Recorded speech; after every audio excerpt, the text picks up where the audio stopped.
Okay, I'm at Formby Hall Golf Club on sunny Merseyside, and I'm joined here by 7-year-old Tommy Fleetwood. Hi, Tommy, how are you? Very well, thank you.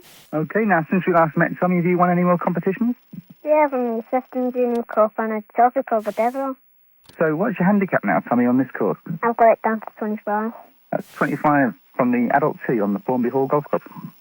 Yeah.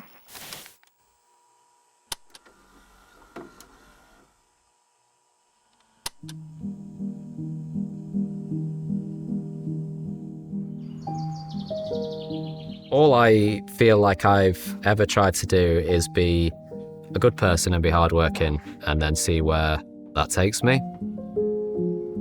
I'm a big believer in the game of golf, the good it does. I'm passionate about the game. It's given me so much in my life. Whatever success means in the game, whatever I get the chance to achieve or play in, my dad's always taught me, I was a person first and whatever I do in golf comes second. Hopefully I can just inspire people to do the same.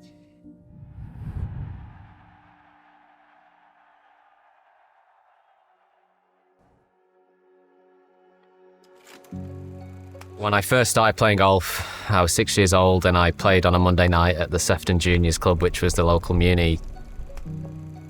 As soon as he started playing it, he loved it. You couldn't stop him. As soon as he got home from school, Dad, golf course. And you could tell straight away, that's a good golf swing.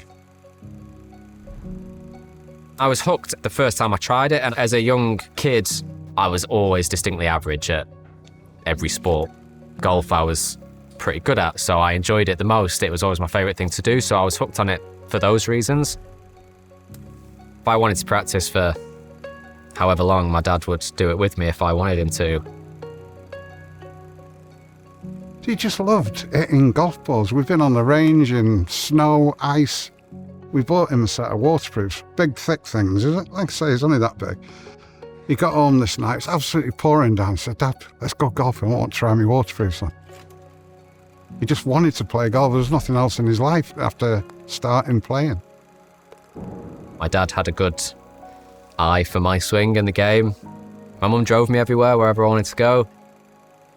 They had a great balance of being tough but encouraging.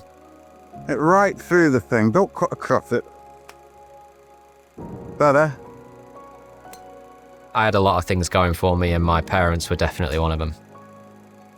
There used to be a tournament going around the country called the Weetabix, and he was 8. He won a little qualifying competition to get in that. Couldn't reach the fairways. I think he cried all the way around. He shot 132 and he still insists it was 131. He goes crazy when I say it was 132.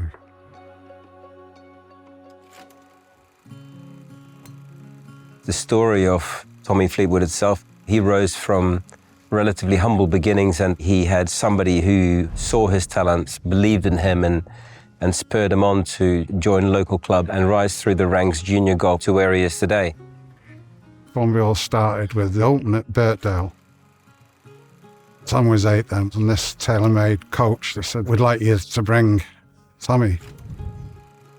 We're doing a thing with Lee Jansen. He was a US Open champion at the time.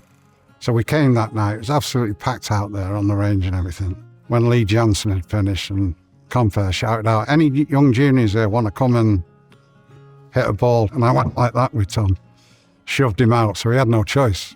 But went up and hit this absolutely great shot. And we were given membership here. That's how we started at Formby.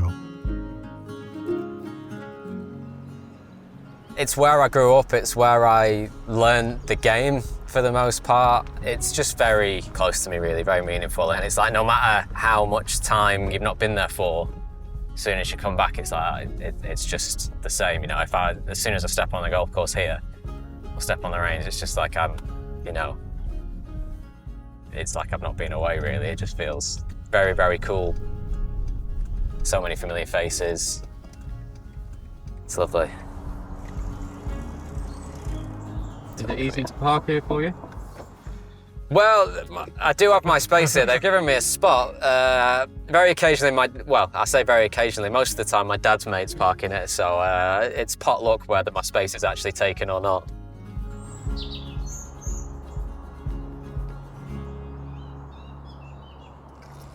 Come on, baby. Star of the show. Come on, baby. Formby Hall was my first full club membership, if you like, when I was 7, and I remember it being very, very tough for me as a young boy trying to play golf. It just felt so long. Had my first hole-in-one here, broke 70 for the first time here.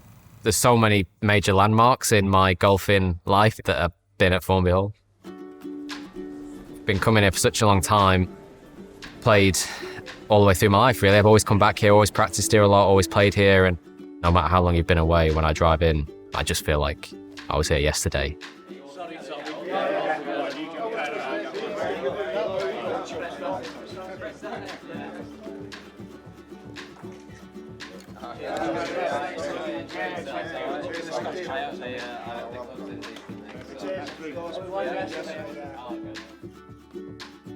Oh, yeah, you all right?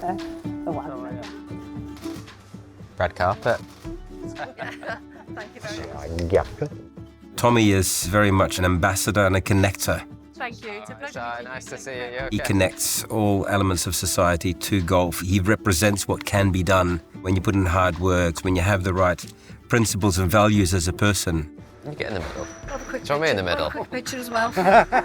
Thanks very It's all right, don't be daft, it's nice to see you. And we as a company, we try to demonstrate levels of respect and integrity in how we do business. A belief in himself and that will to want to get to the top and stay there embodies everything that we Indie people believe in. I always say this when I come to Southport. Second most famous person in Southport. Cheers. I mean, there's no show without punch, is there? You know what I mean? I know exactly what you mean, yeah. Punch is there.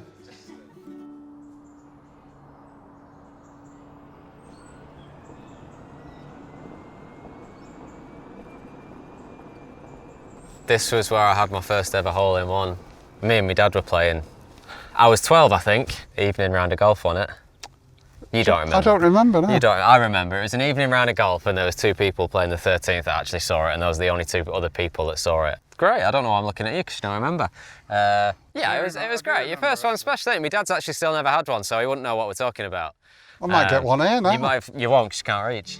How far is it, Dad? It's 100 and, whatever, 140. 2. Oh, You played this before, Tom? need a lesson. Don't go in the water ball. He won't.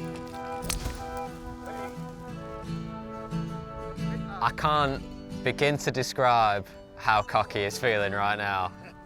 Thank you. I bet you don't make a 2. I'm going to make it 2. I bet you don't make a 2. I'm going to make it 2. You'll leave it short. Don't trip on that. I'm usually walking this way. This used to be the tee. No. It used to be rough. All the ducks and animals destroy it.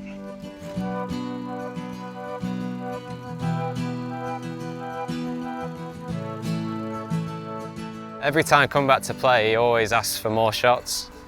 It's getting more and more and more. Mine are pin high. Yeah. They ain't going in though, are they? Mine is.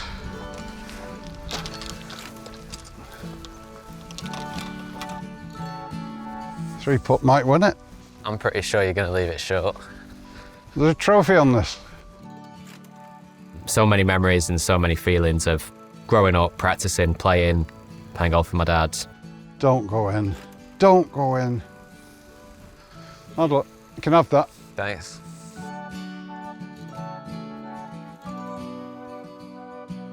Please go in.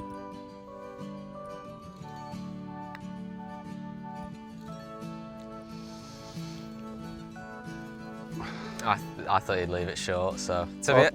If you were watching me, you'd tell me that I need more pace there. Can we have a putting comp? One putt.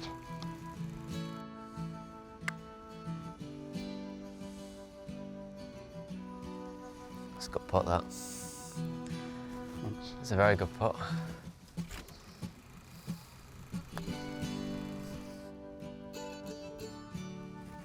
Go. Not as good as that though. You just wanted to beat that, didn't you? Just inside. Yeah.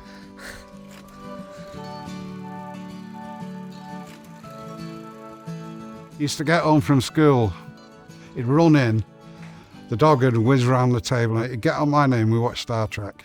Arms around, cuddles and whatever, and he's still the same now. Crushes me legs now, that's why I can't walk.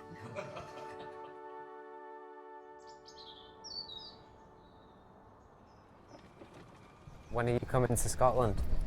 Tuesday. Hi Tommy, Coach Norman. how are you doing?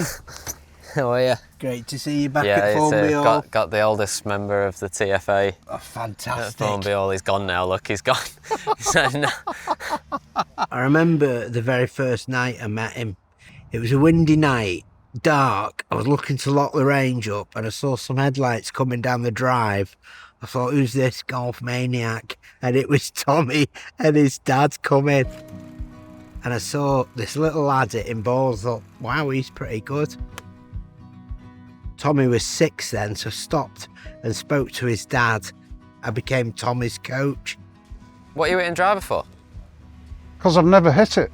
Are you going to hit it off the deck? I've never ever hit that. When Tom started playing golf, you couldn't go to the likes of S&A and Hillside and Birkdale. You weren't allowed anywhere near the place, juniors. That's why we used to jump over the fence and go and play a few holes. He used to give Tom free balls. He's a good lad, he's Norman Marshall. That's about 6 foot. It's like Ben Hogan. Southport's Ben Hogan. His dad used to bring him down on a regular basis. I showed him these drills and scoring games, always giving him a score and a challenge to try to beat next time he came. This is for the overall championship of today, right? His dad challenging him to different putts. It engaged Tommy even at this stage. So I could see the child in Tommy was enthused by that, and that's what it takes. Sit, sit. That's good putt. Champion. Made for the big occasions. Correct. I beat you anyway. You haven't. I have. You have not. Ah, no. You have not, so thanks for the game. We've played twice on 16. It's all right, we'll play once. It's fine, you can win. Okay, Well done. thanks. He loved playing golf. He loved the game. And that's what I saw with Tommy and his dad. Tommy is a fantastic competitor. His values, his humility, his principles very much align with what we have at DP World. He very much believes in the grassroots. He very much believes in what he does and how he does it, but also the manner in which he goes about it. And I think that's really important. It's not just about how you play the game of golf itself, but who you are as a person on the course. And all those elements, I think, just add up to, you know, the personality that he is, and he's a very easy guy to be with.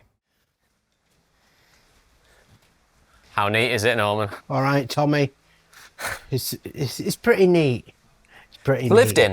It's lived in, yeah. It's I- lived in. I- It's the nerve centre. I prefer the lived in, no, Phil Kenyon. Oh, Norman, top 50 coach. thank you very much. Nice of you to mention Number it. 1. And here we are. Tommy, from being a very young child, was a great ball striker. He's just had a gift for it. I would say like that's the hallmark of his golf now, and even amongst the other tour pros, Tommy had been known as a great ball striker. Now, I think there are some characteristics that have stayed right from the early days. Norman taught me the grip, stance, posture, and he used to drill those aspects into me. There was 2 greens, but it had like a bullseye target, but different colours, basically like archery, but laid out on the green. We just used to play this points game all the time. Used to have me hit into these greens, and we used to do that so much.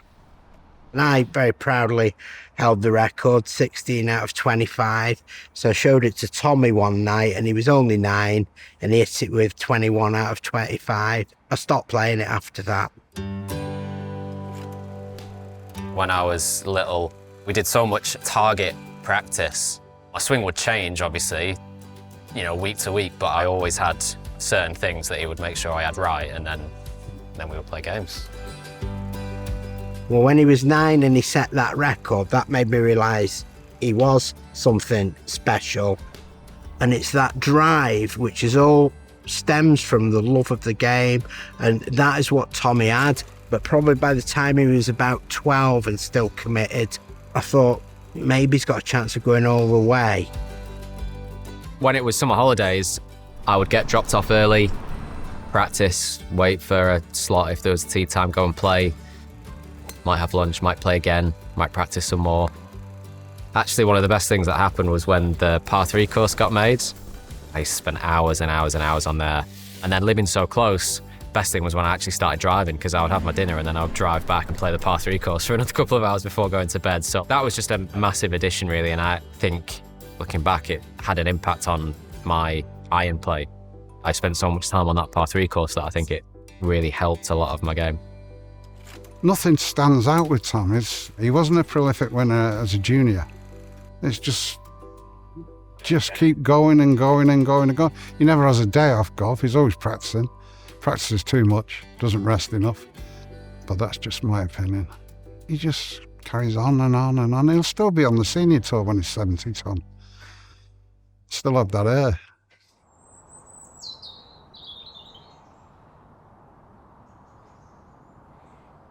I managed to make it onto a couple of the tournament boards back in the day. Not as many as I would like. There's plenty that I missed out on, by the way. So obviously kept me working, not making it on all of them. But it's a great picture, some really nice memories. It's great club membership, stature, isn't it, that you've managed to get your name on the board. So 2003, I didn't see much before in the junior championship gross. Maybe I was the only one that played it 2003 and then the rest came along afterwards. But yeah, everybody wants to be on a board, right, at the golf course.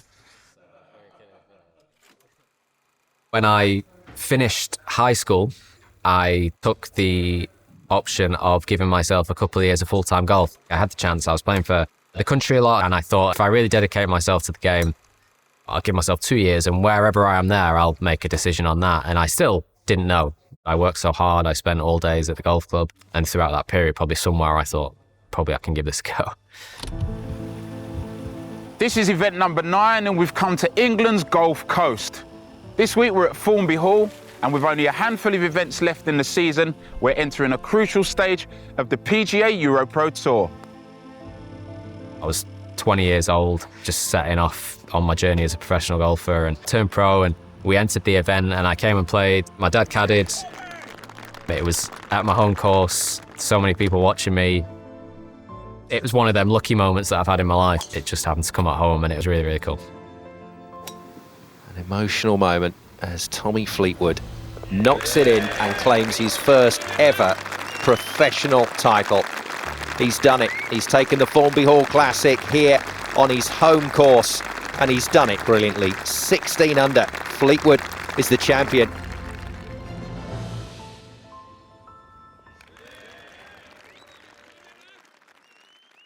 It was like a one stage at a time and think, yeah, he's come from Southport, a house not far from mine, and he could actually do it and go all the way.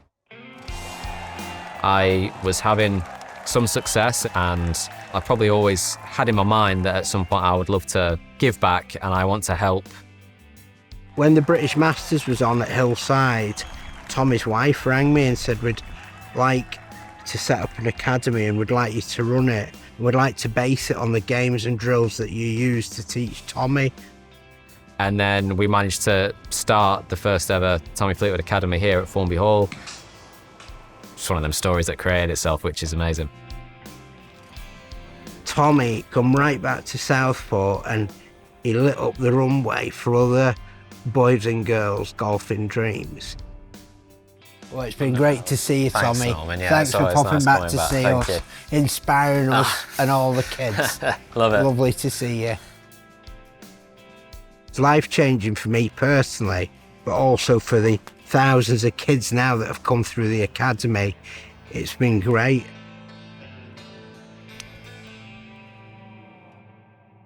When I learned about this particular academy in the UK and visited it, It seemed to tick all the boxes in what we tried to do, which is to get youngsters into the game of golf at grassroots level and build that base in Dubai.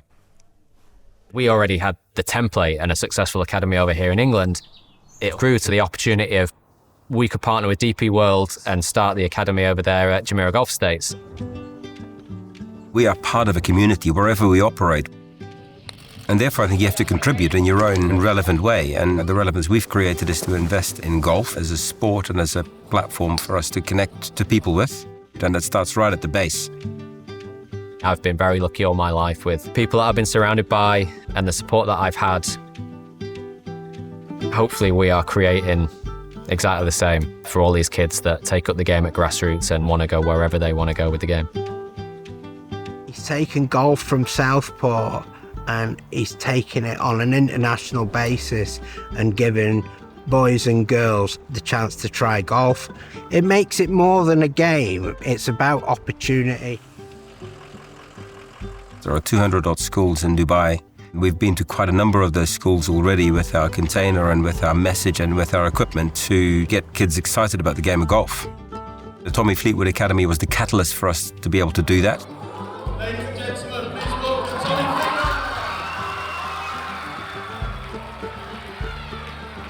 Tommy is not only a well-recognized sports star, but a well-liked sports star. If that doesn't inspire a young child to get into that particular sport, then I'm not quite sure what else can. I was amazed at how excited the kids were about the game, about the container. To have the backing and the enthusiasm that it's had, that's everything in a partnership. You have to have the shared values and the shared vision. We consider ourselves so lucky to have DP World as a partner and continue to move forward together. The academy in Dubai, I went there in January, I think, and there's little girls like that and boys like that who have the best swings you'll ever see in your life. It's just so good. It's things you didn't see years ago. If he can unearth a young sports star or a young golf star and help that child to get all the way to the top in the world of golf in the next decade or so, what a great story that would be. The moment where it fully dawned on me was when he played Tiger Woods in the Ryder Cup from the United Kingdom. Tommy Fleetwood. And I was stood up watching it. I felt like the ground move. I thought, what an incredible journey. A little lad from Southport, a couple of blocks away from where I live. And he played Tiger Woods 3 times that week in pairings and beat him 3 times. Oh, at last he's got one to drop. I would say a passion was ignited within me to say to other children, if Tommy can do it, so can you. Paris was fantastic. It's the ultimate thing in golf. Tommy Fleetwood, you legend. You don't get any higher in golf than the Ryder Cup. It was always a dream to play the Ryder Cup, and there is nobody that has had a successful career at golf or go to the ultimate stars in the game that haven't started at grassroots. So without the grassroots, you don't get the next level and the level up and the level up. The Ryder Cup and Tommy being part of it is all just part of a fantastic story that we've invested in, that we believe in, and that demonstrates to our customers, our stakeholders, and people who are interested in DP World what we're all about as an organization. But also shows how we believe in the power of that sport and the power of what Tommy can convey. Fleetwood's still got to go.